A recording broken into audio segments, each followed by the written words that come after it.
Good morning मित्रों, केम छो? I hope तमे बधा मजामां हशो। मित्रों આપણે પ્રકરણ નંબર 12 ખનિજ પોષણની ચર્ચા કરી રહ્યા છીએ અને તેના અભ્યાસમાં છેલ્લો લેક્ચર જે હતો તેની અંદર પ્રકરણ 12 ખનિજ પોષણનો પાર્ટ 5 આપણે જોયેલો કે જ્યાં નાઇટ્રોજન ચક્ર અને તેના અગત્યના મુદ્દાઓ વિશે આપણે સમજેલા હતા।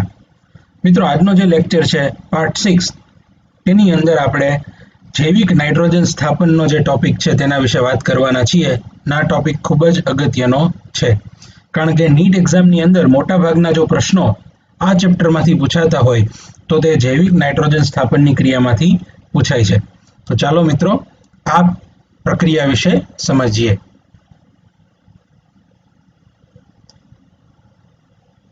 मित्रों जैविक नाइट्रोजन स्थापन एटले के बायोलॉजिकल नाइट्रोजन फिक्सेशन आनो मतलब शुं थाय छे?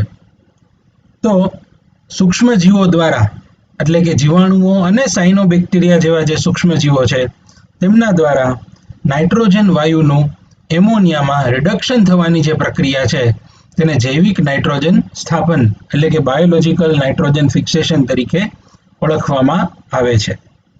मित्रों आ प्रक्रिया जे छे ऊर्जानी दृष्टिए अत्यंत खर्चाळ प्रक्रिया छे। एटला माटे आ प्रक्रिया जैव रासायणिक तंत्रनी अंदर थवा माटे नाइट्रोजिनेज नामनो एक उत्सेचक सूक्ष्मजीवोनी अंदर आवेलो होय छे जे आ प्रक्रियानुं उत्प्रेरण करे छे। ओके, तो नाइट्रोजिनेज नामनो उत्सेचक छे ते आ सूक्ष्मजीवोनी अंदर आवेलो होय छे जे आ प्रक्रियानुं उत्प्रेरण करे छे, एनुं केटालिसिस करे छे। जीवाणुओ होय के साइनोबेक्टेरिया होय तेओनी अंदर जोवा मळतो जे नाइट्रोजिनेज छे तेनी अंदर बंधारणीय अने तेनी क्रियाविधिनी दृष्टिए घणी बधी समानताओ जोवा मळे छे। तो आ रीते नाइट्रोजन जे छे तेनो अणु छे जेनी अंदर नाइट्रोजनना बे परमाणुओ एकबीजानी साथे खूब ज मजबूत एवा 3 सहसंयोजक बंधो वडे जोडायेला छे। ओके, अने आ नाइट्रोजिनेज नामनो जे उत्सेचक छे ते आ सहसंयोजक बंधोने तोड़े छे अने हाइड्रोजननी मदद वडे नाइट्रोजननुं रिडक्शन करे छे अने एमांथी एमोनिया बनावे छे। आम सूक्ष्मजीवो द्वारा नाइट्रोजन वायुनुं एमोनियामां रिडक्शन थवानी प्रक्रियाने जैविक नाइट्रोजन स्थापन कहेवाय छे। आ प्रक्रिया सजीव सृष्टिनी दृष्टिए खूब ज अगत्यनी छे। विविध प्रकारना द्रव्यो, विविध प्रकारना खनिज तत्वोना चक्रीयकरणनी जो वात करवामां आवे तो नाइट्रोजन जे छे ते दरेक सजीव तंत्रनो खूब अगत्यनो घटक छे અને આ નાઇટ્રોજન જે છે તેનું ચક્રીયકરણ થતું રહેવું અનિવાર્ય છે। તો તેની અંદર નાઇટ્રોજનના એન્ટ્રી પોઈન્ટ એના પ્રવેશ સ્થાન તરીકે જો કોઈ પ્રક્રિયા વર્તતી હોય તો એ છે જૈવિક નાઇટ્રોજન સ્થાપન। ઓકે મિત્રો, કારણ કે પૃથ્વી પરનો કોઈ પણ સજીવ નાઇટ્રોજન સ્થાપક સૂક્ષ્મજીવો સિવાયનો પૃથ્વી પરનો કોઈ પણ સજીવ वातावरणमां रहेलो जे 78% नाइट्रोजन वायु छे तेनो सीधे सीधो उपयोग करी शकतो नथी। ओके, फक्त आ सूक्ष्मजीवो के जेने नाइट्रोजन स्थापक सूक्ष्मजीवो कहेवाय, नाइट्रोजन फिक्सर्स, तेओनी अंदर ज आ क्षमता छे के तेओ नाइट्रोजननुं रिडक्शन करी तेने एमोनियामां फेरवे अने बाकीनी सजीव सृष्टिने आपे। तो आ प्रक्रिया खूब ज अगत्यनी छे। तो आपणे कीधुं एम नाइट्रोजिनेज उत्सेचक छे के जे नाइट्रोजन स्थापननी क्रियाने करे छे। मित्रों नाइट्रोजन स्थापन करता सूक्ष्मजीवो जे छे ते सहजीवी के मुक्तजीवीना स्वरूपमां जोवा मळे छे। तमे जाणता हशो सहजीवन एक प्रकारनो संबंध छे के ज्यां बंने पार्टनर, बंने जे अलग अलग प्रकारना सजीवो छे तेओ बंनेने शुं थाय छे? फायदो थाय छे, बंनेने फायदो थाय छे, हकारात्मक प्रकारनो संबंध छे। तो नाइट्रोजन स्थापक सजीवो जे छे ते मुक्तजीवी अथवा तो सहजीवी जोवा मळे छे। ते जारक के अजारक पण होई शके छे। दाखला तरीके जारक मुक्तजीवी सजीवोनुं उदाहरण छे एसेटोबेक्टर अने बेजर्निकिया, ज्यारे अजारक मुक्तजीवी सजीवोनुं उदाहरण छे रोडोस्पाइरिलियम अने बेसिलस प्रकारना जीवाणुओ। ए ज रीते मुक्तजीवी प्रकारना जे नाइट्रोजन स्थापक सजीवो छे तेओनो उदाहरण छे नोस्टोक अने एनाबीना जेवा साइनोबेक्टेरिया। ओके मित्रों, तो आ बधा आना अमुक उदाहरण थया। अहींया खूब अगत्यनुं उदाहरण जे आपणे अहींया नोंधवुं जोईए ए छे सहजीवी प्रकारना सूक्ष्मजीवो। તો સહજીવી પ્રકારના જે સૂક્ષ્મજીવો છે તેની અંદર સૌપ્રથમ તો એનું પ્રતિનિધિત્વ કોઈ કરતું હોય તો એ છે રાઇઝોબિયમ. ઓકે, એનો આ રિપ્રેઝેન્ટેટિવ છે. રાઇઝોબિયમ જે છે આપણા માઇન્ડમાં આવે એટલે તરત જ આપણને શું યાદ આવે? તો શિંબીકુળની વનસ્પતિ અને રાઇઝોબિયમ વચ્ચેનું સહજીવન. તો સહજીવી નાઇટ્રોજન સ્થાપક જીવાણુઓ જે છે તેઓની અંદર કોનો સમાવેશ થાય છે? તો રાઇઝોબિયમ, ફ્રેન્કિયા, એઝોસ્પાઇરિલિયમ અને આવા ઘણા બધા જીવાણુઓનો આપણે ત્યાં સમાવેશ કરી શકીએ છીએ. મિત્રો, નોંધવા જેવી બાબત એ છે કે જ્યારે આ સહજીવી સૂક્ષ્મજીવો હોય તે પોતાની મુક્તજીવી અવસ્થામાં હોય. કઈ અવસ્થામાં? મુક્તજીવી અવસ્થા. દાખલા તરીકે માટીમાં, ત્યારે તે જારક તરીકે વર્તે છે. પરંતુ જ્યારે તે સહજીવી અવસ્થામાં હોય તો તે કેવા બની જાય છે? તે અજારક બની જતા હોય છે. ઓકે, આમ એના ચયાપચયની અંદર પણ તમને આવી વિવિધતા જોવા મળે છે અને આ ક્ષમતા તમને ફક્ત નાઇટ્રોજન સ્થાપક જીવાણુઓમાં જ મળશે. ઓકે મિત્રો, તો મેં શું કીધું? સહજીવી પ્રકારના જે સૂક્ષ્મજીવો છે તે જ્યારે પોતાની મુક્તજીવી અવસ્થામાં હોય ત્યારે જારક તરીકે વર્તે છે. તેનું ચયાપચન અને તેનું શ્વસન જારક હોય છે. જ્યારે સહજીવી અવસ્થામાં હોય ત્યારે એનું શ્વસન અજારક હોય છે. મિત્રો, આમાંનું સૌથી અગત્યનું જો આપણે કોઈ અભ્યાસ કરવાનો હોય તો એ છે સહજીવી જૈવિક નાઇટ્રોજન સ્થાપન, એટલે કે સિમ્બાયોટિક નાઇટ્રોજન ફિક્સેશન પ્રોસેસ. મિત્રો, આપણે જાણીએ છીએ તેમ સહજીવી નાઇટ્રોજન સ્થાપનની જે ક્રિયા છે તે અમુક ચોક્કસ પ્રકારના સૂક્ષ્મજીવ અને તેના સહજીવી એવા ભાગીદાર એટલે કે કોઈ ચોક્કસ પ્રકારની વનસ્પતિ વચ્ચે સ્થપાયેલા સહજીવનને લીધે હોય છે. સહજીવન કોની વચ્ચે હોય?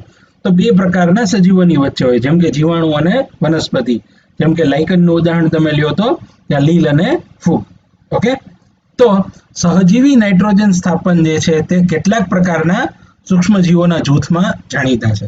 દાખલા તરીકે આ બધાની અંદર જો તમે ખૂબ સરળ ઉદાહરણ લેવા જાઓ તો એ છે શિંબીકુળની વનસ્પતિઓના મૂળ એટલે કે લેગ્યુમિનસ પ્લાન્ટ્સ જે છે તેઓના રૂટ્સ અને બેક્ટેરિયા એટલે કે જીવાણુઓ એમની વચ્ચે બંધાયેલું એવું સહજીવન. કોની વચ્ચે મિત્રો? તો શિંબી વનસ્પતિઓના મૂળ અને જીવાણુઓની વચ્ચે સ્થપાયેલો આ સહજીવનનો સંબંધ એ આનું પરફેક્ટ એક્ઝામ્પલ છે. દાખલા તરીકે રાઇઝોબિયમ અને શિંબીકુળની વનસ્પતિના મૂળ. આલ્ફા એટલે કે જેને રજકો કહેવાય, સ્વીટ ક્લોવર એટલે કે કપીલો, વટાણા, મસૂર, ગાર્ડન પી એટલે કે બગીચાના વટાણા, બ્રોડ બીન્સ એટલે કે બાફડા, ક્લોવર બીન્સ એટલે કે ગંગેટી અથવા તો વાલ. આ બધા જના મૂળની અંદર દંડાકાર એટલે કે બેસિલાઈ શેપ ધરાવતા, ઓકે, દંડાકાર રોડ શેપ ધરાવતા એવા રાઇઝોબિયમ પ્રજાતિના આ સજીવો જે છે તેની સાથે શું ધરાવે છે? સહજીવન ધરાવે છે. શું કીધું મિત્રો? તો બધા જ ઉદાહરણ જે છે તે કઈ પ્રજાતિના છે? તો મિત્રો, આ બધા જ ઉદાહરણ જે છે તે શિંબીકુળ વનસ્પતિના છે અને આ શિંબીકુળની વનસ્પતિના મૂળમાં રાઇઝોબિયમ પ્રજાતિના સજીવો છે તે સહજીવનના સ્વરૂપમાં આવેલા હોય છે, જ્યાં તેઓ નાઇટ્રોજન સ્થાપન કરે છે. મિત્રો, સહજીવનનું સ્થાન શું હશે? તો આપણે કીધું એમ શિંબીકુળ વનસ્પતિના મૂળમાં આપણે જોઈ છીએ કે ત્યાં ચોક્કસ પ્રકારની મૂળગંડિકાઓનો વિકાસ થાય છે. આ જે મૂળગંડિકાઓ છે તે વાસ્તવમાં નાઇટ્રોજન સ્થાપનનું સ્થાન છે. મૂળગંડિકાઓ જે છે તે આ નાઇટ્રોજન સ્થાપનનું સ્થાન છે. આ મૂળગંડિકાઓ એક પ્રકારની ગાંઠો છે જે વનસ્પતિના મૂળમાંથી બહિરુદ્ધ ભેદના સ્વરૂપમાં વિકસી આવે છે. કયા સ્વરૂપમાં? તો બહિરુદ્ધ ભેદના સ્વરૂપમાં તે વિકસી આવે છે. દાખલા તરીકે રાઇઝોબિયમ અને ફ્રેન્કિયા આ બે એવા સૂક્ષ્મજીવો છે, એવા જીવાણુઓ છે કે જેઓનું સહજીવી જૈવિક નાઇટ્રોજન સ્થાપનમાં ખૂબ જ અભ્યાસ થયો છે. તો આ બંને જીવાણુઓ જે છે તે ભૂમિમાં મુક્તજીવી સ્વરૂપે જોવા મળે છે, પરંતુ જ્યારે સહજીવનમાં હોય, કોની સાથે સહજીવનમાં હોય? તો શિંબીકુળની વનસ્પતિના મૂળની સાથે સહજીવનમાં હોય ત્યારે તે વાતાવરણના નાઇટ્રોજનનું એમોનિયાના સ્વરૂપમાં સ્થાપન કરી શકે છે. ઓકે, આ પ્રકારના સૂક્ષ્મજીવો છે તેઓની હાજરીને કઈ રીતે ચકાસી શકાય? તો ચોક્કસ રીતે મૂળગંડિકાને લઈ અથવા તો મૂળના કોઈ ભાગને લઈ તેનો આડોછેદ લઈ તેની અંદર જોતા અને તેનું માઇક્રોસ્કોપિક અવલોકન કરતા તેની અંદર ચોક્કસ રીતે દંડાકાર એવા રાઇઝોબિયમને આપણે જોઈ શકીએ છીએ. ઓકે, એ ઉપરાંત લેગ હિમોગ્લોબિન એટલે કે લેગ્યુમિનસ હિમોગ્લોબિન તરીકે ઓળખાતું એક શ્વસન રંજક દ્રવ્ય કે જે નાઇટ્રોજિનેઝને ઓક્સિજન દ્વારા થતી નિષ્ક્રિયતાથી બચાવે છે. કોને બચાવે છે? નાઇટ્રોજિનેઝ ઉત્સેચકને ઓક્સિજન દ્વારા થતી નિષ્ક્રિયતાથી બચાવે છે. એવું લેગ હિમોગ્લોબિન જે છે તે પણ કોની હાજરીને સૂચવે છે? તો તે આ પ્રકારના સહજીવનની રાઇઝોબિયમ અને શિંબીકુળની વનસ્પતિના સહજીવનની હાજરીને સૂચવે છે. દાખલા તરીકે આ એક તમને ફોટોગ્રાફ બતાવેલો છે આડાછેદનો મૂળગંડિકાનો. તેની અંદર તમે જોઈ શકો છો કે કઈ રીતે આ નાઇટ્રોજન સ્થાપન કરતા કોષો છે તેમાં તમને ગુલાબી રંગ જોવા મળે છે. તો આ ગુલાબી રંગ જે છે તે બીજા કોઈનો નહીં પરંતુ એ આ લેગ હિમોગ્લોબિનને લીધે છે. મિત્રો, નાઇટ્રોજન સ્થાપનની જે ક્રિયા છે તેનો બધી જ દ્રષ્ટિએ ખૂબ મોટા પ્રમાણમાં અભ્યાસ થયો છે. પછી એની રાસાયણ વિદ્યા હોય, તેની ઉત્સેચકની ક્રિયાવિધિ હોય કે પછી એની જનીન વિદ્યા હોય, તો ચોક્કસ રીતે આવા સહજીવી જીવાણુઓમાં એક ચોક્કસ પ્રકારના પ્લાઝમિડની હાજરી જોવા મળી છે કે જેની અંદર નાઇટ્રોજન સ્થાપનના તમામ જનીનો આવેલા હોય છે. મિત્રો, રાઇઝોબિયમમાં આવેલા આવા ચોક્કસ પ્રકારના પ્લાઝમિડને સિમ પ્લાઝમિડ, સિમનો મતલબ થાય છે સિમ્બાયોટિક એટલે કે સહજીવી, એટલે કે સિમ પ્લાઝમિડ સહજીવી પ્લાઝમિડની હાજરી જોવા મળે છે. મિત્રો, આ સિમ પ્લાઝમિડ છે એ એવા જનીનોનું એક કલેક્શન છે, એવા જનીનોનો એક સમૂહ છે કે જે નાઇટ્રોજન સ્થાપનની ક્રિયા માટે અત્યંત અનિવાર્ય છે. મિત્રો, આ જનીનો ક્યાં ક્યાં હશે? તો નાઇટ્રોજન સ્થાપનના જનીનો છે તે અમને અહીંયા દર્શાવેલા છે. દાખલા તરીકે આનું સૌથી સરળ ઉદાહરણ જે છે તે છે નિફ જનીનો. ઓકે, નિફ જનીનો અને નોડ જનીનો. તો નિફ જનીનોમાં જેમ કે અહીં તમે જુઓ તો નિફ જે, નિફ એફ, નિફ એચ આવા અલગ અલગ પ્રકારના જનીનો આવેલા છે. ઓકે, કોઈ છે તે કોઈ ઇલેક્ટ્રોન વાહક જેમ કે ફ્લેવોડોક્સિન કે ચોક્કસ પ્રકારના તમને આવા કોઈ ઇલેક્ટ્રોન વાહક પ્રોટીન માટે જવાબદાર હશે. કોઈ આવું નિફ જનીન જે છે, નિફનો મતલબ થાય છે નાઇટ્રોજન ફિક્સેશન, તો આવું કોઈ બીજું નિફ જનીન છે તે મોલિબ્ડેનમ અને આયનના બનેલા કોફેક્ટર એટલે કે સહકારકના સંકુલ માટે જવાબદાર હશે. ઓકે, મતલબ કે અલગ અલગ જનીનો તમને અહીંયા તમને જોવા મળે છે સ્લાઇડ્સમાં. એ રીતે નિફ જેથી લઈને અલગ અલગ પ્રકારના જનીનો છે તમે અહીંયા જોઈ શકો છો. તો આ બધા જનીનો જે છે તે ચોક્કસ રીતે નાઇટ્રોજન સ્થાપનની ક્રિયામાં ઉપયોગી હોય છે. નિફનો મતલબ થાય છે નાઇટ્રોજન ફિક્સેશન. ઓકે, તો નિફ જનીનો તો આવી ગયા. બીજા જનીનો મેં કીધા એમ બીજા જનીનો છે એ છે નોડ જનીનો. નોડનો મતલબ થાય છે નોડ્યુલેશન. નોડનો મતલબ શું થાય છે? નોડ્યુલેશન. નોડ્યુલેશન એટલે કે ગંડિકાઓનું નિર્માણ. નોડ્યુલેશનનો મતલબ થાય છે ગંડિકાઓનું નિર્માણ. તો નિફ અને નોડ. ઓકે, નિફ જનીનો શું કરે છે? તો નાઇટ્રોજિનેઝ અને વગેરે વગેરે પ્રકારના અલગ અલગ પ્રોટીનો, ઇલેક્ટ્રોન વાહકો, આ બધા જ પ્રોટીનો અને ઉત્સેચકોનું એ સંશ્લેષણ કરાવે છે. જ્યારે નોડ જનીનો શું કરે છે? તો તે IAA અને IBA જેવા ઓક્સિન્સ જે વનસ્પતિના વૃદ્ધિ નિયામકો છે તેઓનું સંશ્લેષણ કરે છે. જોજો મિત્રો, સિમ પ્લાઝમિડ છે ક્યાં? તો રાઇઝોબિયમ નામના જીવાણુમાં. પણ એ કયા જનીનો ધરાવે છે? ઓક્સિનના જનીનો ધરાવે છે કે જે IAA અને IBA એટલે કે ઇન્ડોલ એસિટિક એસિડ અને ઇન્ડોલ બ્યુટેરિક એસિડ જેવા ઓક્સિનનું સંશ્લેષણ કરે છે. ઓકે મિત્રો, આ ઓક્સિન જે છે ક્યાં ઉપયોગી થશે? તો જે આ ઓક્સિન છે તે મૂળ ગંડિકાના નિર્માણમાં ઉપયોગી થાય છે. એટલે એક રીતે આપણે જોવા જઈએ તો મૂળ ગંડિકાઓનું જે નિર્માણ છે એ કોણ ઉત્તેજે છે? આવો પ્રશ્ન ક્યાંય પૂછાય તો મૂળ ગંડિકાઓનું નિર્માણ જે છે તે રાઇઝોબિયમ ઉત્તેજે છે એવું કહી શકાય. ઓકે મિત્રો, અહીંયા તમે જોઈ શકો છો આ એક 3D મોડેલ છે જે નાઇટ્રોજિનેઝ ઉત્સેચકનું 3D મોડેલ દર્શાવે છે. તેની અંદર અલગ અલગ રંગથી પોલીપેપ્ટાઇડ શૃંખલાઓને દર્શાવેલી છે. જ્યારે લાલ, પીળો અને લીલો રંગ જે છે એ ચોક્કસ પ્રકારના ધાતુ આયનો એટલે કે મોલિબ્ડેનમ, આયન, કોબાલ્ટ અને વેનેડિયમ જેવા સહકારકોની હાજરી તથા આની સાથે નાઇટ્રોજન અને હાઇડ્રોજનના જોડાણ સ્થાનને દર્શાવે છે. મિત્રો હવે આપણે આ પ્રક્રિયા જે છે તેનું ખૂબ અગત્યનો અભ્યાસ કરવાનો છે. મૂળ ગંડિકાનું નિર્માણ આ પ્રક્રિયામાં કઈ રીતે થાય છે, ચાલો તેને સમજીએ. તો અહીંયા આકૃતિમાં દર્શાવ્યા પ્રમાણે મૂળ ગંડિકાનું જે નિર્માણ છે તે 4 તબક્કામાં જોવા મળે છે. મિત્રો સૌથી પહેલો જે તબક્કો છે તે કયો છે? તો સૌથી પહેલો જે તબક્કો છે એ તબક્કો કયો છે? તો તેમાં આકૃતિમાં દર્શાવ્યા અનુસાર રાઇઝોબિયમ જે છે તે રાઇઝોબિયમના જીવાણુઓ બહુગુણન પામીને મૂળની આસપાસ વસાહતોનું નિર્માણ કરે છે. શું કરે છે? તો રાઇઝોબિયમ જે છે તેની વસાહતો ક્યાં સ્થપાશે? મૂળની આસપાસ સ્થપાશે. અને તે ધીમે ધીમે મૂળ રોમ શું છે? તો મૂળમાં આવેલા એક બહિરુદ ભેદ છે. તો મૂળ રોમ અને અધિસ્તરના કોષોની આસપાસ જોડાઈ જશે. ઓકે, જોડાયા બાદ શું કરશે? તો રાઇઝોબિયમ જીવાણુઓ જે છે તે સેલ્યુલેઝ અને પેક્ટિનેઝ જેવા ઉત્સેચકોનો સ્ત્રાવ કરશે, જે ધીમે ધીમે મૂળ રોમની કોષ દિવાલનું વિઘટન કરશે. શું કરશે? જીવાણુઓ દ્વારા સેલ્યુલેઝ અને પેક્ટિનેઝ જેવા ઉત્સેચકોનો સ્ત્રાવ થશે, જે ધીમે ધીમે મૂળ રોમની કોષ દિવાલનું વિઘટન કરશે, કે જેથી આગળના તબક્કામાં જીવાણુની મૂળ રોમની અંદર એન્ટ્રી, મૂળ રોમની અંદર પ્રવેશને શક્ય બનાવી શકાય. ઓકે, તો આ તો થયો પહેલો તબક્કો. બીજો તબક્કો શું છે? તો હવે જે મૂળ રોમ છે તેની કોષ દિવાલ વિઘટિત થઈ જતા તેને હવે આપણે સંક્રમિત તાંતણા એટલે કે ઇન્ફેક્શન થ્રેડ તરીકે ઓળખશું. કઈ રીતે ઓળખશું મિત્રો? તો તેને આપણે સંક્રમિત તાંતણા એટલે કે ઇન્ફેક્શન થ્રેડ તરીકે ઓળખશું. અને આ તાંતણાની જે રચના છે તેમાં આપણે જોશું કે તેની કોષ દિવાલ હવે વિઘટન પામી ગઈ હશે.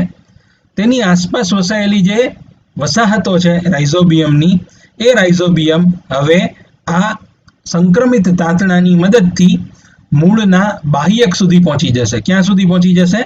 તો મૂળના બાહ્યક સુધી એ પહોંચી જશે અને આગળની ક્રિયા જે છે કે જે મૂળ ગંડિકાનું નિર્માણ છે એની શરૂઆત કરશે. તો બીજા તબક્કામાં શું થયું? તો જે વિઘટિત થયેલી કોષ દિવાલ હતી તેની મદદ વડે રાઇઝોબિયમ હવે આ મૂળ રોમની અંદર પ્રવેશી ગયા અને ત્યાંથી પ્રવેશ પામીને ક્યાં સુધી જતા રહ્યા? તો આ જે ચોક્કસ પ્રકારનો એનો કોર્ટેક્સ એટલે કે બાહ્યકનો વિસ્તાર છે ત્યાં સુધી પહોંચી ગયા. મિત્રો ત્રીજો તબક્કો શું છે? તો ત્રીજો તબક્કો જે છે તેમાં શું થશે? તો જે સૂક્ષ્મ જીવો, જે રાઇઝોબિયમ એ આ સંક્રમિત તાંતણા વડે પ્રવેશ્યા હતા તે હવે ધીમે ધીમે બાહ્યક સુધી પહોંચી જશે અને મુક્ત થયા બાદ બાહ્યકની અંદર પહોંચીને તે બાહ્યકના કોષોમાં પોતાના IAA અને IBA જેવા જે નોડ જનીનો છે એની અભિવ્યક્તિ કરશે, કે જેથી ત્યાં વનસ્પતિ વૃદ્ધિ નિયામકો એટલે કે ઓક્સિનનું સંશ્લેષણ થાય અને એના કોષોનું વિભાજન અને વિભેદન થાય.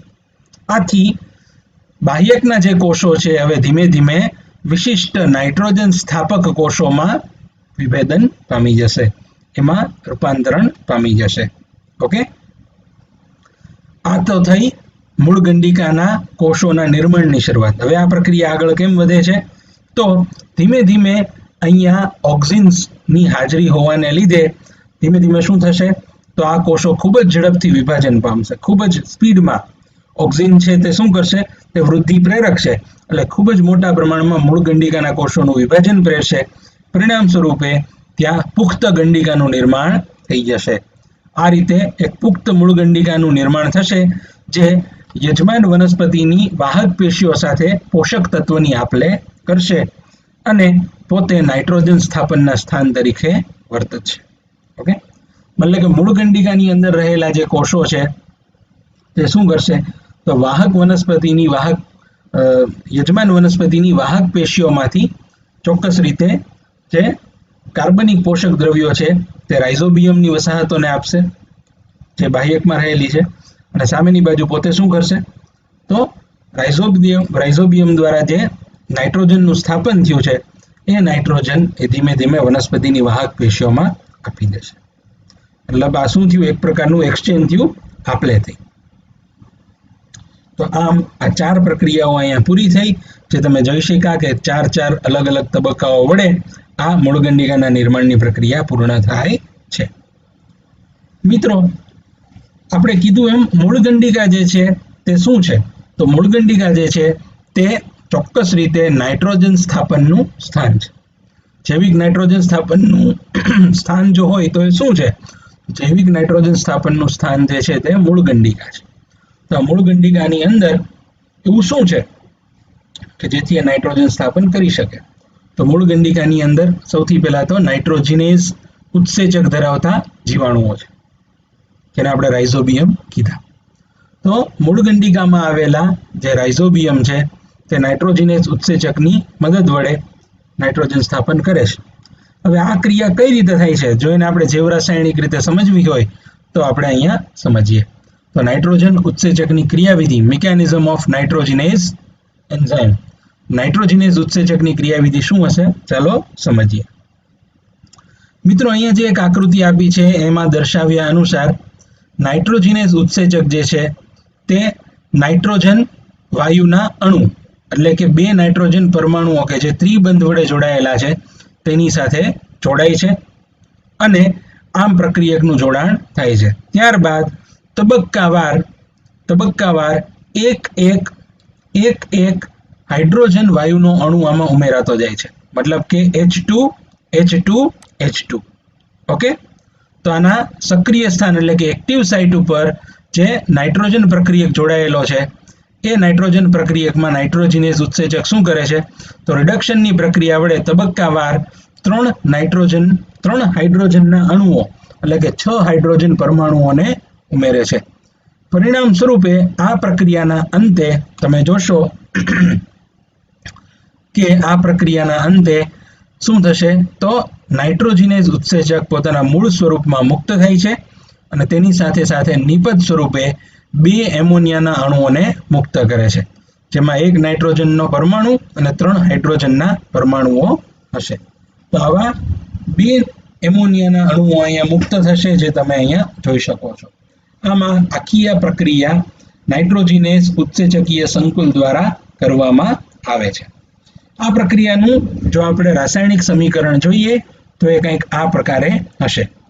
Nitrogen N2 plus 8 electron plus 8 hydrogen plus 16 ATP જે નાઇટ્રોજિનેઝ ઉત્સેચકની મદદ વડે 2 એમોનિયાના અણુ એટલે કે 2NH3 plus H2 plus 16 ADP plus 16 PI માં ફેરવાઈ જાય છે. મતલબ કે એવું કહી શકાય કે એક એમોનિયાના સંશ્લેષણ માટે 8 ATP ની જરૂરિયાત છે. ઓકે, એ 8 ATP નું જ્યારે હાઇડ્રોલિસિસ થયું, તેનું જલ વિચ્છેદન થયું, ત્યારે જે ઉર્જા ઉત્પન્ન થઈ એ ઉર્જા એ એમોનિયાના બંધોના સંશ્લેષણમાં વપરાણી. ઓકે, આમ એક એમોનિયાના અણુના નિર્માણ માટે 8 ATP ની આવશ્યકતા હોય છે. મિત્રો, આ નાઇટ્રોજિનેઝ ઉત્સેચક છે ખૂબ જ અગત્યનો મુદ્દો. આ નાઇટ્રોજિનેઝ ઉત્સેચક જે છે તે કેવો છે? તો નાઇટ્રોજિનેઝ છે તે એક મેટલોપ્રોટીન છે, એટલે કે ધાતુ ધરાવતો ઉત્સેચક છે. નાઇટ્રોજિનેઝ ઉત્સેચકમાં મોલિબ્ડેનમ અને આયનનું સંકુલ અથવા વેનેડિયમ અને આયનનું સંકુલ અથવા તો આયનના 2 અલગ અલગ પરમાણુઓનું બનેલું સંકુલ આવેલું હોય છે, કારણ કે અલગ અલગ સૂક્ષ્મજીવોમાં અલગ અલગ પ્રકારના નાઇટ્રોજિનેઝ હોય છે. જેમ કે આપણે રાઇઝોબિયમનું ઉદાહરણ લઈએ તો રાઇઝોબિયમની અંદર મોલિબ્ડેનમ અને આયન ધરાવતું નાઇટ્રોજિનેઝ સંકુલ છે.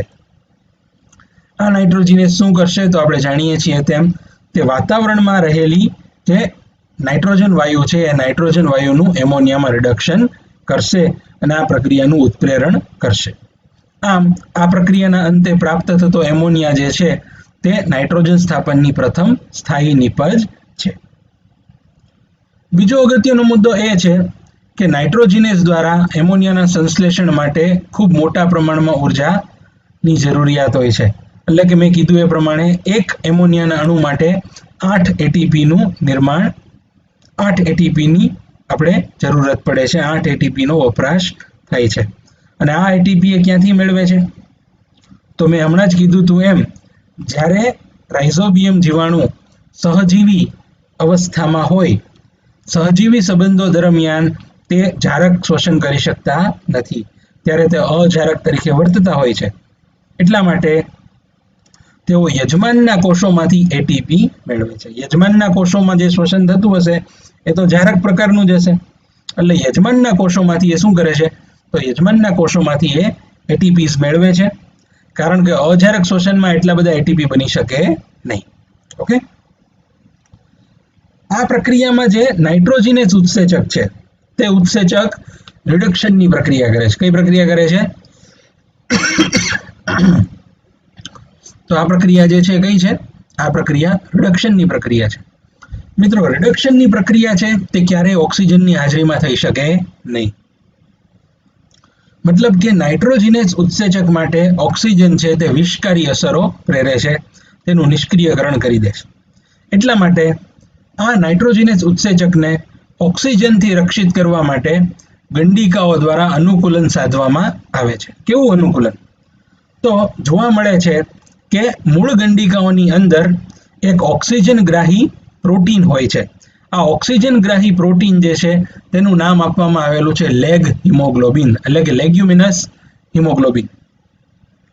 ઓકે, આ લેગ્યુમિનસ હિમોગ્લોબિન આપણને રાઇઝોબિયમ અને શિંબીકુળની વનસ્પતિનું સહજીવન હોય ત્યાં મૂળ ગંડિકાઓની અંદર જોવા મળે છે.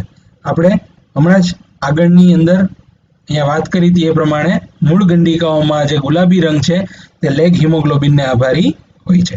તો લેગ હિમોગ્લોબિનની હાજરી જે છે તે કોના માટે હોય છે? તો નાઇટ્રોજિનેઝ ઉત્સેચકને ઓક્સિજનની અસરોથી બચાવવા માટે હોય છે. પરંતુ એવો પ્રશ્ન આપણને થવો જોઈએ કે સાયનોબેક્ટેરિયામાં શું? સાયનોબેક્ટેરિયા છે એ તો કેવા છે? મુક્તજીવી નાઇટ્રોજન સ્થાપક છે, એ કોઈ સહજીવનમાં હોતા નથી. તો સાયનોબેક્ટેરિયાની અંદર ઓક્સિજનની અસરો નાઇટ્રોજિનેઝને ન થાય એટલા માટે વિશિષ્ટ કોષોની હાજરી હોય છે, જે ફક્ત નાઇટ્રોજન સ્થાપનનું કાર્ય જ કરે છે. ઓકે મિત્રો, તો વિશિષ્ટ કોષોની હાજરી અને લેગ હિમોગ્લોબિન આ બે અગત્યના અનુકૂલનો નાઇટ્રોજિનેઝ માટે આપણને જોવા મળ્યા. મેં હમણાં કીધું એમ આ જે નાઇટ્રોજિનેઝ ઉત્સેચક છે ખૂબ અગત્યનો છે. આ નાઇટ્રોજિનેઝ ઉત્સેચક છે તેની ક્રિયાવિધિ શું છે? તો આપણે હમણાં જ જોયું એમ એ એક નાઇટ્રોજનના અણુ સાથે લગભગ 3 હાઇડ્રોજનના અણુઓનું મિશ્રણ કરે છે, એટલે કે નાઇટ્રોજનનું હાઇડ્રોજન વડે રિડક્શન કરે છે, અને આ દરમિયાન 16 એટીપીના અણુઓ જલવિચ્છેદન પામે છે, જેના પરિણામ સ્વરૂપે 2 એમોનિયા અને 16 એડીપી અને 16 પીઆઈ મુક્ત થાય છે.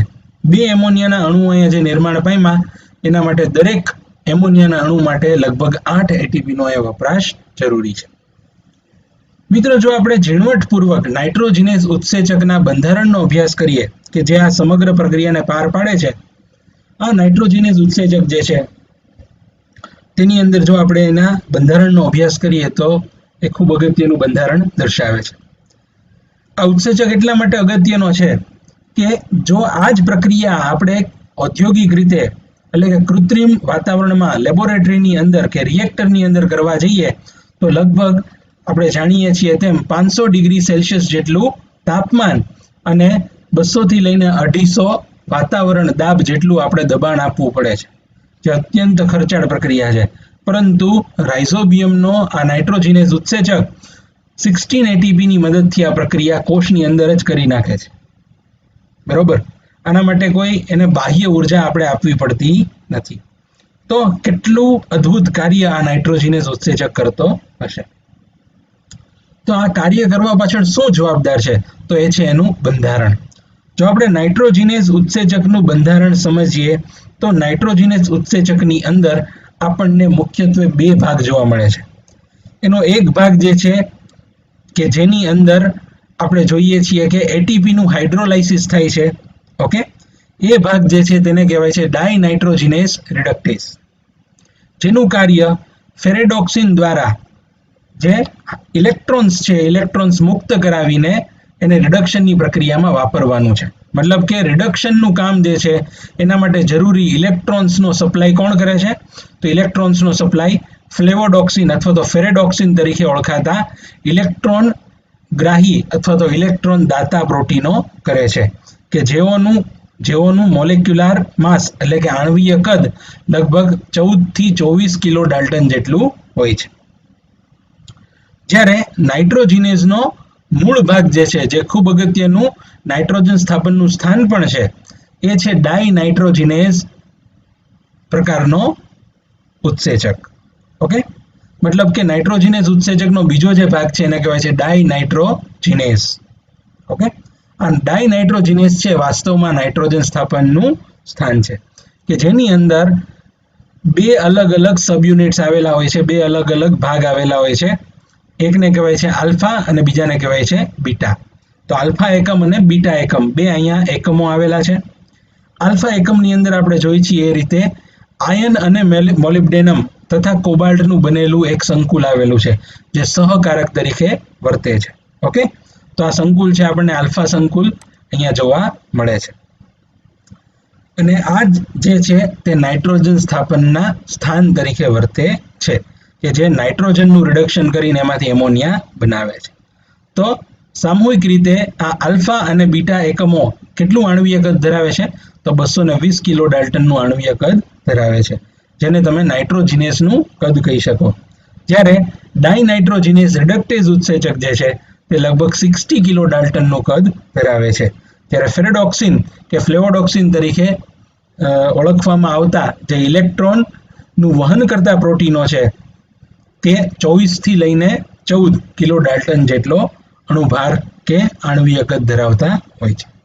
મિત્રો, ઘણી બધી બુકમાં ડાયનાઇટ્રોજીનેઝ રિડક્ટેઝને એઝોફેરેડોક્સિન અને ડાયનાઇટ્રોજીનેઝ ઉત્સેચકને મોલિબ્ડોફેરેડોક્સિન તરીકે પણ ઓળખવામાં આવે છે. તો આઈ હોપ તમને આ બંધારણ સમજાઈ ગયું હશે, જ્યાં આપણે કીધું કે નાઇટ્રોજીનેઝ ઉત્સેચક છે તેના બંધારણમાં મુખ્યત્વે બે પ્રકારના ઘટકો હોય છે. એમાંનો જે સૌથી પહેલો ઘટક છે એ છે ડાયનાઇટ્રોજીનેઝ રિડક્ટેઝ, જેને એઝોફેરેડોક્સિન કીધું, અને બીજો ઘટક છે તે છે ડાયનાઇટ્રોજીનેઝ, જેને મોલિબ્ડોફેરેડોક્સિન કીધું. એઝોફેરેડોક્સિનનું કાર્ય શું છે? તો એટીપીનું જલ વિચ્છેદન કરવું અને ઉર્જા મુક્ત કરવી, તથા ફ્લેવોડોક્સિનમાંથી મુક્ત થયેલા ઇલેક્ટ્રોનનું વહન ડાયનાઇટ્રોજીનેઝ તરફ કરવું. આ બે કાર્ય ડાયનાઇટ્રોજીનેઝ રિડક્ટેઝના છે. જ્યારે ડાયનાઇટ્રોજીનેઝનું કાર્ય શું છે? તો નાઇટ્રોજનનું રિડક્શન કરીને એમાંથી એમોનિયા બનાવવું. ઓકે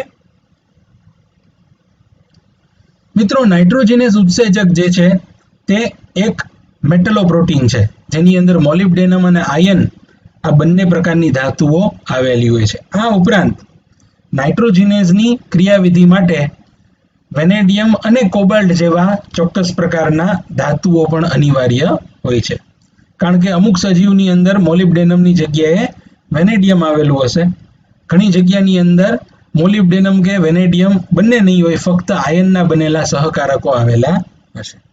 ઓકે, મતલબ કે જો આપણે ઇન જનરલ કહીએ તો આ ચાર પ્રકારના જે ધાતુઓ છે, મોલિબ્ડેનમ, આયન, વેનેડિયમ અને કોબાલ્ટ, તે નાઇટ્રોજન ફિક્સેશન, નાઇટ્રોજન સ્થાપનની ક્રિયા માટે અનિવાર્ય છે. નાઇટ્રોજીનેઝ ઉત્સેચક જે છે તેનું સરેરાશ આણ્વીય દળ 200 કિલો ડાલ્ટન જેટલું, અને એમઓએફઈ સંકુલ જે છે તેનું સરેરાશ આણ્વીય દળ આપણે હમણાં જ કીધું એ પ્રમાણે 220 કિલો ડાલ્ટન જેટલું હશે. ઓકે, અને આ રીતે આ સમગ્ર પ્રક્રિયા અહીંયા થતી હશે. મિત્રો, આપણે જો જોવા જઈએ તો નાઇટ્રોજીનેઝ ઉત્સેચક છે તેની ક્રિયાવિધિ એ નિયંત્રિત ક્રિયાવિધિ છે. મતલબ કે ઘણા બધા અવરોધકો હોય છે જે આ ક્રિયાવિધિનું નિયમન કરતા હોય. દાખલા તરીકે સ્પર્ધાત્મક અવરોધક એ કયો છે? તો એ છે હાઇડ્રોજન, જે નાઇટ્રોજીનેઝના સક્રિય સ્થાનમાં જોડાવા માટે નાઇટ્રોજન વાયુ સાથે સ્પર્ધા કરે છે. તો આને કોમ્પિટિટિવ ઇન્હિબિટર, સ્પર્ધાત્મક અવરોધક કહેવાય, હાઇડ્રોજન. બિન સ્પર્ધાત્મક અવરોધ, નોન કોમ્પિટિટિવ ઇન્હિબિટર, એ છે કાર્બન મોનોક્સાઇડ.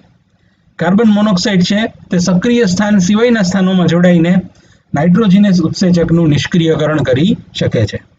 જ્યારે ત્વરિત સંતુલન અવરોધક એટલે કે રેપિડ ઇક્વિલિબ્રિયમ ઇન્હિબિટર તરીકે કાર્બન ડાઇસલ્ફાઇડ, CS2 એટલે કે કાર્બન ડાઇસલ્ફાઇડ પ્રકારના અણુઓ હોય છે.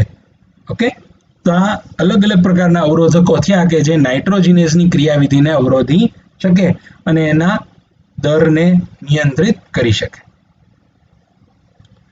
મિત્રો, જ્યારે નાઇટ્રોજીનેઝની વાત આપણે કરતા હોય તો નાઇટ્રોજીનેઝની અંદર ખૂબ અગત્યની બાબત છે એ નાઇટ્રોજીનેઝમાં એનું રક્ષણ કરતા લેગ હિમોગ્લોબિન અને અભિકોષો. ઓકે, તો આપણે અહીંયા સમજવું પડે કે આ લેગ હિમોગ્લોબિન શું છે અને આ અભિકોષો શું છે કે જે નાઇટ્રોજિનેઝના રક્ષણ માટેના અનુકૂલનો છે.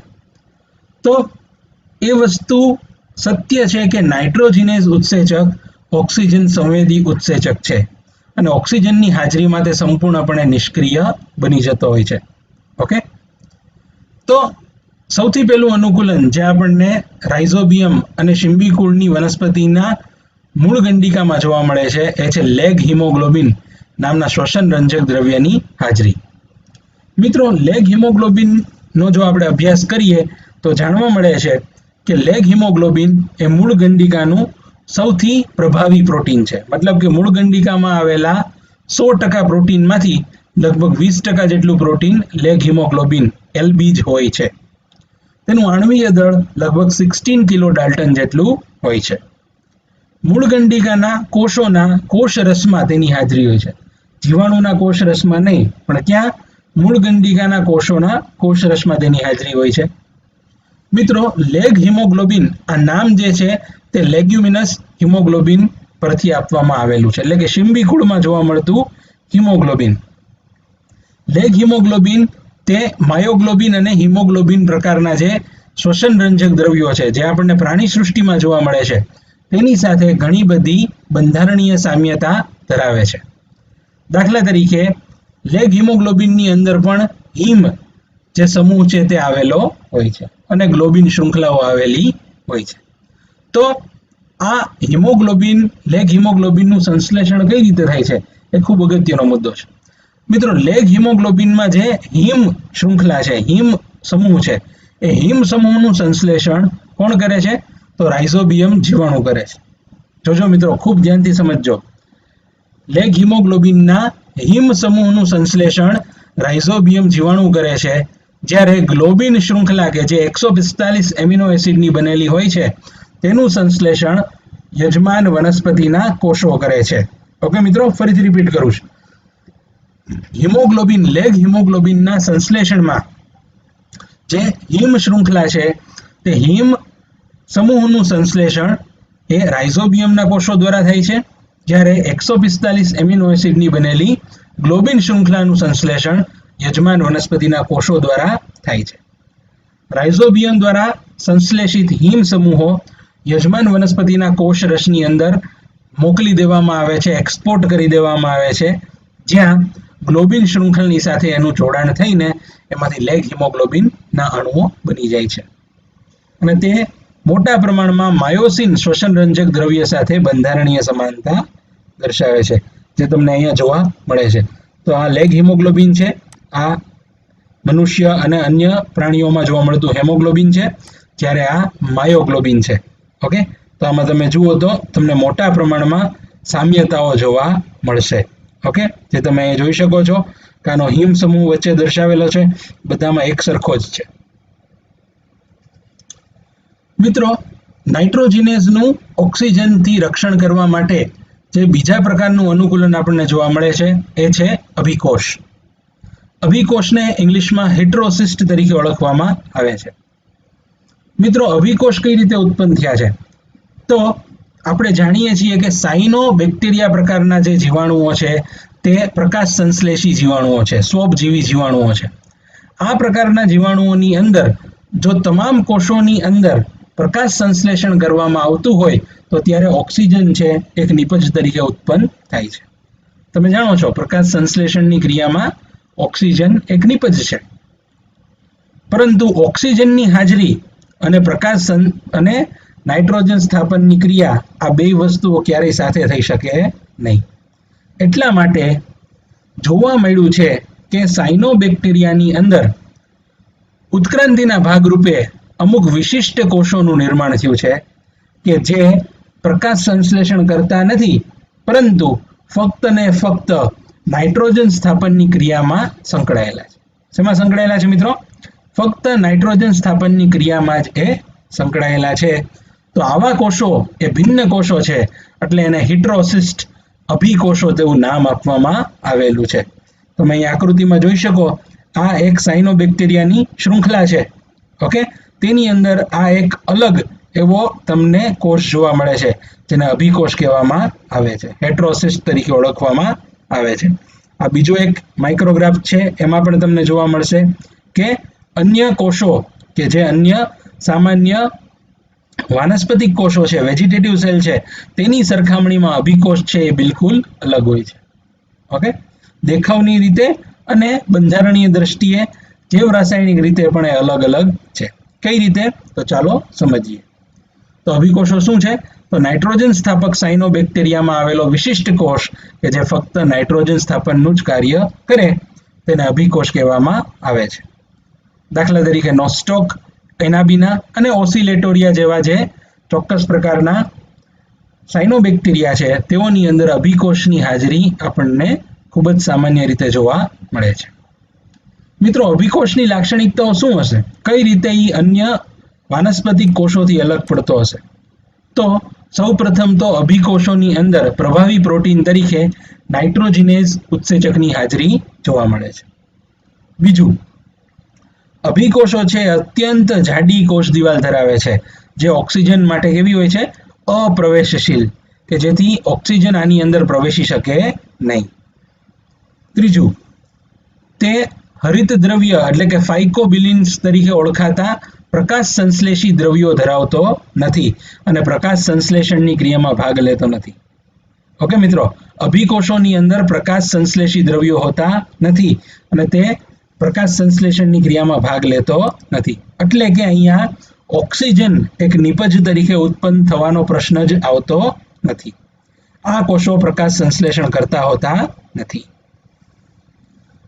આવા કોષોની અંદર જે ચોક્કસ પ્રકારના સહાયક પ્રકાશ સંશ્લેષી રંજક દ્રવ્યો હશે તેઓ ફક્ત ફોટોસિસ્ટમ 1 એટલે કે પ્રકાશ તંત્ર 1 ની જ હાજરી ધરાવે છે અને પ્રકાશ તંત્ર 2 એટલે કે ફોટોસિસ્ટમ 2 ની સંપૂર્ણ ગેરહાજરી આપણને અહીંયા જોવા મળે છે, કે જેથી ઓક્સિજન વાયુ છે તે ઉત્પન્ન થતો નથી. ઓકે મિત્રો, અહીંયા તમને ઓક્સિજન વાયુ જે છે તે ઉત્પન્ન થતો જોવા મળશે નહીં, કારણ કે તમે જાણો છો ઓક્સિજન ગેસ જે છે તે ફોટોસિસ્ટમ 2 પ્રકાશ તંત્ર 2 ની નિપજ છે, નહીં કે પ્રકાશ તંત્ર 1 ની. આમાં પ્રકાશ તંત્ર 1 તો હશે પણ પ્રકાશ તંત્ર 2 હશે નહીં. શેમાં? અભિકોષોમાં. તો આપણને એ પણ પ્રશ્ન થાય કે શું આ કોષ જીવંત હશે? યસ, આ કોષો જીવંત હોય છે અને તે આજુબાજુમાં આવેલા એવા સંલગ્ન વાનસ્પતિક કોષોમાંથી પોષક દ્રવ્યો ગ્રહણ કરે છે અને નાઇટ્રોજન સ્થાપનની ક્રિયા કરે છે. ઓકે મિત્રો, તો આ વસ્તુ તમને અહીંયા સમજાણી હશે કે અભિકોષો કેટલા અગત્યના છે, કે જેથી નોસ્ટોક, એનાબિના, ઓસિલેટોરિયા વગેરે જેવા સાયનોબેક્ટેરિયામાં નાઇટ્રોજિનેસ ઉત્સેચક સરળતાથી નાઇટ્રોજન સ્થાપન કરી શકે. ઓકે મિત્રો, તો આમ આ સાથે આપણે સંપૂર્ણ જૈવિક નાઇટ્રોજન સ્થાપનની ક્રિયાને સમજી લીધી છે અને આ આખી ક્રિયા જો આપણને અહીંયા સમજાઈ ગઈ હોય તો હવે આપણે તેને સમરાઇઝ કરી શકીએ. તો આપણે જો ખૂબ જ સંક્ષિપ્તમાં જોઈએ તો આ ક્રિયામાં તમને શું જોવા મળે છે? તો આ રીતે માટીમાં જે મૂલાધિ સ્તરમાંથી બહિરુદ્ધ ભેદ સ્વરૂપે ઉત્પન્ન થયેલા મૂળ રોમ છે એ મૂળ રોમના સંપર્કમાં આ જીવાણુઓ આવે છે. ક્યાં જીવાણુઓ? તો રાઇઝોબિયમ જેવા સહજીવીઓ. અને તે મૂળ રોમ મારફતે શું કરે છે? તો તે વનસ્પતિના બાહ્યક મૂલાધિ સ્તરને ક્રોસ કરીને તે બાહ્યક સુધી પહોંચી જાય છે અને બાહ્યકની અંદર જઈ પોતાના જનીનોને અભિવ્યક્ત કરે છે, કે જેથી એક પુખ્ત મૂળ ગંડિકાનું નિર્માણ થાય છે. અને આ મૂળ ગંડિકાની અંદર તમે જોઈ શકશો કે ચોક્કસ રીતે નાઇટ્રોજનનું હાઇડ્રોજન વડે રિડક્શન કરીને એમાંથી એમોનિયાનું સંશ્લેષણ કરવામાં આવે છે. આ પ્રક્રિયાનું ઉત્પ્રેરણ કોણ કરે છે? તો આ પ્રક્રિયાનું ઉત્પ્રેરણ નાઇટ્રોજિનેઝ નામનો એક ઉત્સેચક કરે છે. આ ક્રિયા દરમિયાન ઓક્સિજનથી નાઇટ્રોજિનેઝ ઉત્સેચકનું રક્ષણ કરવા માટે ચોક્કસ રીતે શું આવેલું હશે? તો લેગ હિમોગ્લોબિન તરીકે ઓળખાતું એક શ્વસન રંજક દ્રવ્ય આવેલું હોય છે. ઓકે, તો આમ આ આખી પ્રક્રિયાને અહીંયા સમજી શકાય. તો જો આપણે હવે નાઇટ્રોજન સ્થાપનને સમજી શક્યા હોય તો હવે આપણે આ નાઇટ્રોજન સ્થાપનની નિપજો એ વનસ્પતિમાં કઈ રીતે પ્રવેશે છે અને આગળ સજીવ સૃષ્ટિમાં કઈ રીતે વધે છે તેના વિશે સમજી શકીએ. તો એમોનિયાનું ભાવિ અથવા તો એમિનો એસિડના સંશ્લેષણ સ્વરૂપે આપણે આ પ્રક્રિયાને સમજી શકીએ.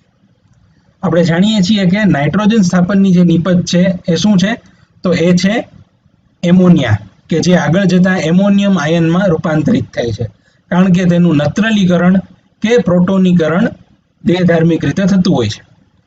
વનસ્પતિ જેમ નાઇટ્રેટનું સરળતાથી શોષણ અને સંગ્રહ કરી શકે છે, એમ તે એમોનિયમ આયનનું લાંબા સમય સુધી સંગ્રહ કરી શકતી નથી, કારણ કે તમે જાણો છો એમ એમોનિયમ આયન વનસ્પતિ માટે વિષકારક છે. એટલે વનસ્પતિ માટે આવશ્યક છે કે ત્વરિત જ પોતે સંગ્રહ કરેલા એમોનિયમ આયનોમાંથી એ એમિનો એસિડ બનાવી દે. અધરવાઇઝ એ જ એમોનિયમ આયનો એના માટે કેવા બની જશે? વિષકારક બની જશે. તો એમોનિયમ આયનોમાંથી એમિનો એસિડનું સંશ્લેષણ કેમ થાય છે તે અહીંયા દર્શાવેલું છે. મિત્રો, આ પ્રક્રિયા બે રીતે થઈ શકે છે. સૌથી પહેલું જે પથ છે એ સૌથી પહેલા પથને કહેવાય છે રિડક્ટિવ એમિનેશન. શું કહેવાય છે? રિડક્ટિવ એમિનેશન. રિડક્ટિવ એમિનેશનની પ્રક્રિયામાં એમોનિયાના જે આયનો છે, એમોનિયમ આયનો, તે આલ્ફા કીટો ગ્લુટેરિક એસિડ નામના એક એસિડની સાથે જોડાય છે અને તેનું ચોક્કસ રીતે ગ્લુટેમેટ ડિહાઇડ્રોજિનેઝ નામના ઉત્સેચકની હાજરીમાં ગ્લુટેમેટ અથવા તો ગ્લુટામિક એસિડમાં રૂપાંતરણ થઈ જાય છે. આ ક્રિયા દરમિયાન રિડક્શન થાય છે અને રિડક્શન કરવા માટે જરૂરી જે હાઇડ્રોજન છે અથવા તો ઇલેક્ટ્રોન છે, એ ઇલેક્ટ્રોનનો પુરવઠો કોણ પૂરો પાડે છે? તો એને ડીપીએચ પૂરો પાડે છે. એટલે કે આ રિડ્યુસિંગ એજન્ટ છે. સમજાણું મિત્રો? તો રિડક્ટિવ એમિનેશનમાં શું થયું? વનસ્પતિમાં સંગ્રહ પામેલા એમોનિયમ આયનો દ્વારા આલ્ફા કીટો ગ્લુટેરિક એસિડનું રિડક્શન થયું અને આ દરમિયાન જરૂરી રિડક્શનકારી ઘટક તરીકે રિડ્યુસિંગ એજન્ટ તરીકે NADPH વર્તે છે. આ ક્રિયાનું જે નિયમન છે કે ઉત્પ્રેરણ છે તે ગ્લુટામિક ડિહાઇડ્રોજિનેઝ નામનો ઉત્સેચક કરે છે, જે આગળ જતા ગ્લુટેમેટ એટલે કે ગ્લુટામિક એસિડનું નિર્માણ કરે છે. ઓકે, તો આમ અહીંયા ગ્લુટામિક એસિડનું નિર્માણ થયું. ઓકે, બીજો જે પથ છે એને કહેવાય છે ટ્રાન્સ એમિનેશન, એટલે કે એમાઇન સમૂહનું સ્થળાંતરણ. ટ્રાન્સ એમિનેશન એટલે કે એમાઇન સમૂહનું સ્થળાંતરણ. આ પ્રક્રિયા દરમિયાન શું થાય છે? તો આ પ્રક્રિયા દરમિયાન એમિનો એસિડમાં રહેલો જે એમિનો સમૂહ છે તે અન્ય કીટો એસિડના કીટો સમૂહમાં સ્થળાંતરણ પામે છે. ઓકે, આવા ઘણા બધા કીટો એસિડ્સ હોય છે. એ કીટો એસિડ્સમાં એમિનો દાતામાં રહેલો જે એમાઇન સમૂહ છે તે સ્થળાંતરણ પામે છે અને આ ક્રિયાનું નિયમન ટ્રાન્સ એમિનેઝ નામનો ઉત્સેચક કરે છે. કયો ઉત્સેચક? ટ્રાન્સ એમિનેઝ નામનો ઉત્સેચક આ ક્રિયાનું નિયમન કરે છે. ઓકે, તો ઉત્પ્રેરણ કરતો ઉત્સેચક છે એનું નામ છે ટ્રાન્સ એમિનેઝ. આ પ્રક્રિયાના અંતે એમિનો એસિડનું નિર્માણ થાય છે. તો આપણે કહી શકીએ કે એમિનો એસિડનું સંશ્લેષણ વનસ્પતિમાં સંગ્રહિત એમોનિયમ આયનોનું રિડક્ટિવ એમિનેશન અને ટ્રાન્સ એમિનેશન થવાથી થાય છે. આ રીતે ઉત્પન્ન થતા જે એમિનો એસિડ્સ છે એમાંના મુખ્ય એમિનો એસિડ્સ જો કોઈ હોય તો એ છે એસ્પાર્જિન અને ગ્લુટામિક એસિડ, જેમાંથી આગળ જતા એસ્પર્જિન અને ગ્લુટામિન નામના એમાઇડ્સ બને છે, જે પ્રોટીનનો રચનાત્મક ભાગ છે. આ બે જે એસ્પર્જિન અને ગ્લુટામિન છે તે આગળ જતા બે એમિનો એસિડ કે જે ક્રમશઃ એસ્પાર્ટિક એસિડ અને ગ્લુટામિક એસિડ છે એ પ્રત્યેકની સાથે એમિનો સમૂહ જોડાઈ કે ઉમેરાઈને નિર્માણ પામેલા હોય છે. આ પ્રક્રિયામાં એસિડનો જે હાઇડ્રોક્સિલ સમૂહ છે તે અન્ય એમાઇન સમૂહના મૂલક વડે વિસ્થાપિત થયેલો હોય છે. આ રીતે ઉત્પન્ન થયેલા જે એમાઇડ્સ છે કે જે એમિનો એસિડ કરતાં વધુ નાઇટ્રોજન ધરાવે છે, તેઓ જલવાહક પેશીઓ દ્વારા વનસ્પતિના સંપૂર્ણ તંત્રની અંદર વહન પામશે અને સ્થાનાંતરણ પામશે અને વનસ્પતિની વૃદ્ધિ અને વિકાસને લગતી પ્રક્રિયાઓમાં ભાગ લેશે. વધુમાં ઘણી બધી વનસ્પતિઓની અંદર આપણે જોવા જઈએ તો એમાં નાઇટ્રોજનનું એટલું ઊંચું પ્રમાણ હોય છે કે જે બિનજરૂરી હોય છે. તો આ કિસ્સામાં દાખલા તરીકે રાઇઝોબિયમ જેવી વનસ્પતિમાં એની મૂળગંડિકાઓ જે છે તે ઉત્સેદનના પ્રવાહીની સાથે સાથે સ્થાયી નાઇટ્રોજન, જે સ્થાપિત નાઇટ્રોજન છે તેનું યુરિટ્સ તરીકે ઓળખાતા રસાયણના સ્વરૂપમાં નિકાલ કરે છે. કયા સ્વરૂપે? યુરિટ્સ તરીકે ઓળખાતા રસાયણના સ્વરૂપમાં તેનો નિકાલ કરે છે. આ સંયોજનો કાર્બનની તુલનામાં નાઇટ્રોજનનું વધુ પ્રમાણ ધરાવે છે. તો આઈ હોપ મિત્રો તમને આ સંપૂર્ણ મુદ્દો અહીંયા સમજાઈ ગયો હશે, જે એમોનિયાનું ભાવિ પ્રદર્શિત કરે છે કે કઈ રીતે એમોનિયા આગળ જતા એમિનો એસિડના સ્વરૂપમાં વનસ્પતિના જૈવિક અણુઓની અંદર રૂપાંતરિત થઈ જાય છે. અને આમ એ આપણી પોષણ શૃંખલામાં, આપણી જે ખોરાક શૃંખલા છે એની અંદર પ્રવેશી જાય છે, ફૂડ ચેઇનમાં પ્રવેશી જાય છે. અને ત્યારબાદ આપણા જે અલગ અલગ લેવલ છે, અલગ અલગ ટ્રોફિક લેવલ છે, એટલે કે ઉત્પાદક પછી ઉપભોગી, એની તરફ આગળ વધે છે. ઓકે, તો આ સાથે આપણે સંપૂર્ણ નાઇટ્રોજન સ્થાપનની ક્રિયા અને એમોનિયાનું ભાવિ સમજી લીધું છે. મિત્રો, આવતા લેક્ચરની અંદર આપણે પ્રકરણ નંબર 12 ખનિજ પોષણના મોસ્ટ આઈએમપી એમસીક્યુઝ કે જે નીટ એક્ઝામની અંદર પૂછાઈ શકે છે તેનું સોલ્યુશન કરીશું. તો આઈ હોપ તમને બધી જ વસ્તુઓ સમજાણી હશે. તેમ છતાં કોઈ વસ્તુ ન સમજાણી હોય તો કોમેન્ટ સેક્શનની અંદર આપ કોમેન્ટ કરીને પૂછી શકો છો. થેન્ક યુ મિત્રો, ધન્યવાદ. મિત્રો, આશા રાખું છું કે આપને બધી જ બાબતો સમજાઈ હશે. તેમ છતાં જો કોઈ પણ ડાઉટ હોય તો કોમેન્ટ સેક્શનની અંદર આપ પૂછી શકો છો. આ વિડીયોને ખૂબ જ ધ્યાનથી સમજજો અને please like, share and subscribe to my channel. Thank you.